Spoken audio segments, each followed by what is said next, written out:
Welcome. In this video I'm going to be taking a look at this Progressive Industries hardwired surge protector. So if you find this video helpful and you want to purchase one of these, I'll put a link to it in the description on Amazon, and if you use that link it helps me out a little bit and doesn't cost you anything extra. So I'm going to be installing this on my KZ Escape E17 hatch camper. Now they make different models of these. This is the 30 amp model. They also make a 50 amp model, and this has the remote display, and then they have models with the display inside of the surge protector.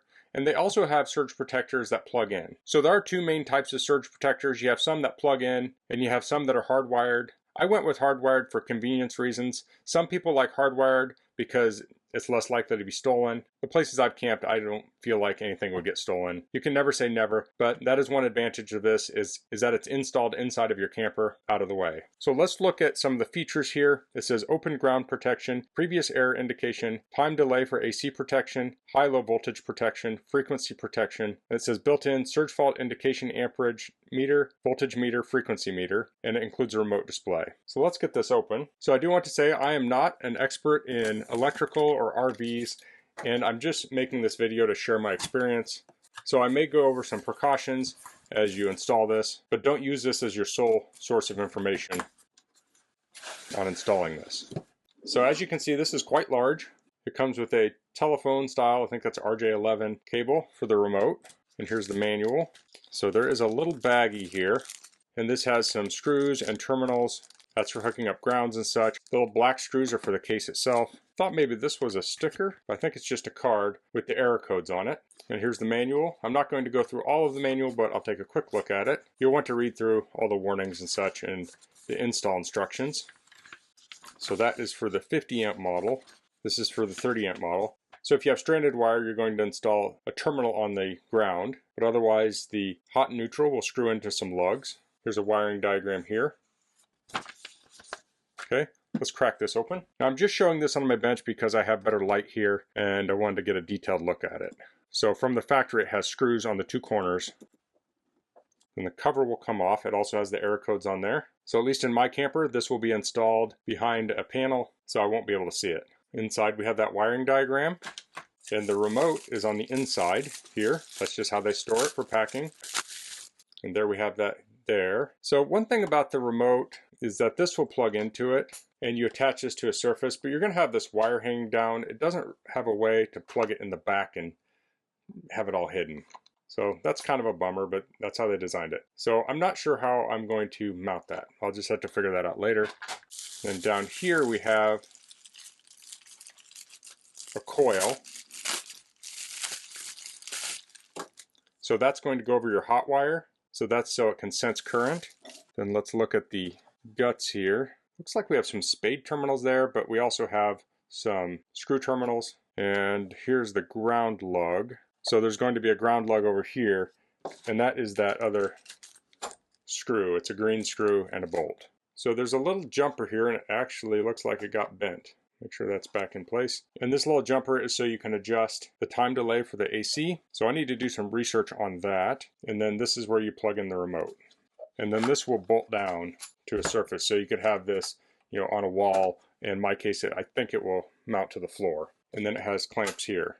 So since this is a 30 amp circuit, 10 gauge wire is required. I don't know if I'm going to have to add wire until I get in there. So the way an RV is wired is you have your socket on the outside, and there's a wire inside the camper that goes from that socket to your power center, and this is going to go in line with that. So essentially you would cut that wire and put one half in here and the other half in there, and this is your line and output side. So I don't know that I'm going to film the whole process. It is very cramped in my camper where this is going to install, but I'll at least give an overview of how it all went together. So it probably goes without saying that I have the power disconnected from the camper. Since I'm going to be working behind the power center, I'm also going to disconnect the negative terminal from the battery.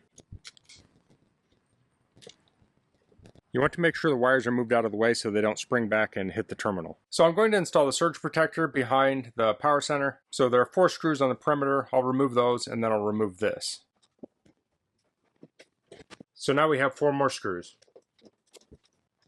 So there's kind of a mess here. So I need to pull this out and somehow figure out how to make some room. I'm not going to be able to film all of this, but I'll come back and give updates when I can. So this 10 gauge is the cable going into the power center. So this is your 30 amp service.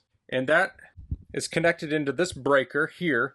So that would be the black wire. And then on that same cable, it's kind of hard to show on here, but there is also a wire going to ground and a wire going to the neutral. So I think what I'm going to do is just unwire this, take those out, pull the orange cable out, and then I'll run that cable right into the surge protector. And then I have some other 10 gauge wire I'll use, and I'll run it from the surge protector to the power center. Now I could try and cut this in the middle, but it's kind of crowded back there, so if it's a little bit longer, I think it'll be easier to wire. Okay, so I got the wire out of there, and it was tied with the zip tie, so I undid the zip tie and took it out of there and actually rerouted it under all of these wires because I'll be connecting up the surge protector and I need to fish it in there.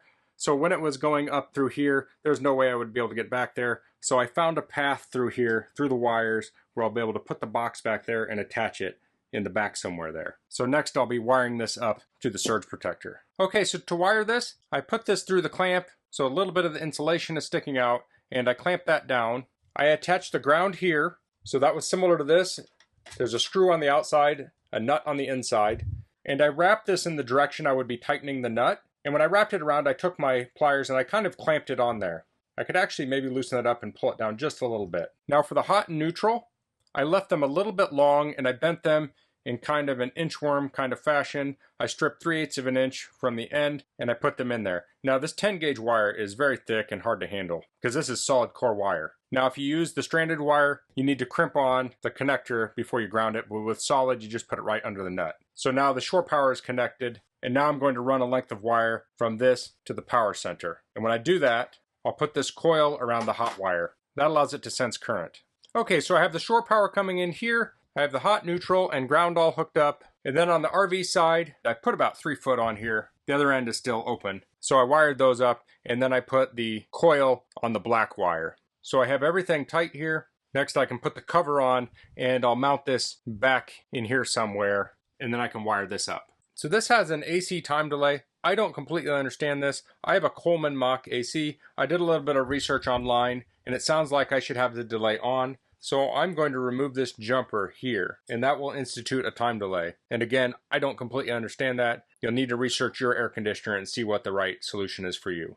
Okay, so I have it mounted back here. I have it spaced just off the wheel well, about 1/4 inch, and I used some screws to screw it to the floor. So the RJ11 connector is on this side, and also the wire that's going into the power center is on this side also, which is right here. So next I'll be wiring that into the power center. Okay, so I have the 10-2 wire coming from the surge protector into the power center, and I've got that wired back up to the breaker, to the ground, and to the neutral. And if you're not familiar with these, the ground and the neutral are not bonded in a system like this. So now I'm going to hook up the remote, I'm going to connect it up, and I'm going to power this on, and I'm going to be very careful. I can actually maybe even put the cover back on here, because I want to double check that everything works before I put this back in. Okay, so I reconnected the battery, and I have this powered on, and you can see the remote here is cycling through the display. It says 122 volts. It doesn't say volts, but it's 122 volts, 1 amp, and 60 hertz. And E0 is no error. Now I'm not hooked up to a 30 amp service, I'm just hooked up to a 15 amp plug. So I'm just going to turn this fan to low.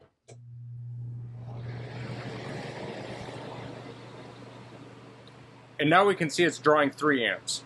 So now I need to figure out where to mount this. It does look like it's on all the time, so I don't know if I want that flashing. In the hatch, there is a little storage here adjacent to where the power is. So I may just drill a hole in there and mount the box inside of there.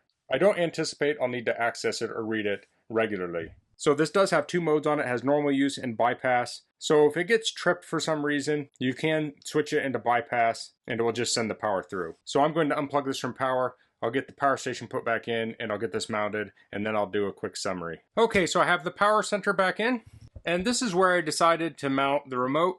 I was thinking about mounting it here, but I thought back here it's going to be out of the way because the switch is down there. So as we load things in and out of here, hopefully we will not accidentally hit the switch. So you can see there's a little hole here where I put the wire through. Now this connector requires a larger hole than that. So actually what I did is I cut it and I crimped a new end on. So if you're capable of crimping an end on and you have the proper crimper for an RJ11, you can do that. Otherwise you just have to drill a bigger hole. So since I did take that jumper off, when you plug in the power, it takes the 2 minutes, 15 seconds or something like that to actually turn on and give you power. Now if you do need power immediately, you can flip it to bypass EMS and then you can flip it back to normal use and it will give you power immediately. But when I'm setting up camp, I'll plug in power and I'll be doing other things and the 2 minutes will pass by and I won't even notice. But if you do have a power outage, it will take that 2 minutes before the power kicks back on. Of course, we're only talking about the 120 volt power. You'll still have your 12 volt system. So I'm going to put the manual with my paperwork for my camper, and I may even put a sticker in the load center letting people know that this is here and specifically where the remote is. But that's the Progressive Industries Hardwired Surge Protector. That's all I'm going to cover in this video. If you have any questions, please leave them in the comments. If you like this video, please click like. If you haven't subscribed to my channel, I'd appreciate it if you could do that. And thanks for watching. Until next time, goodbye.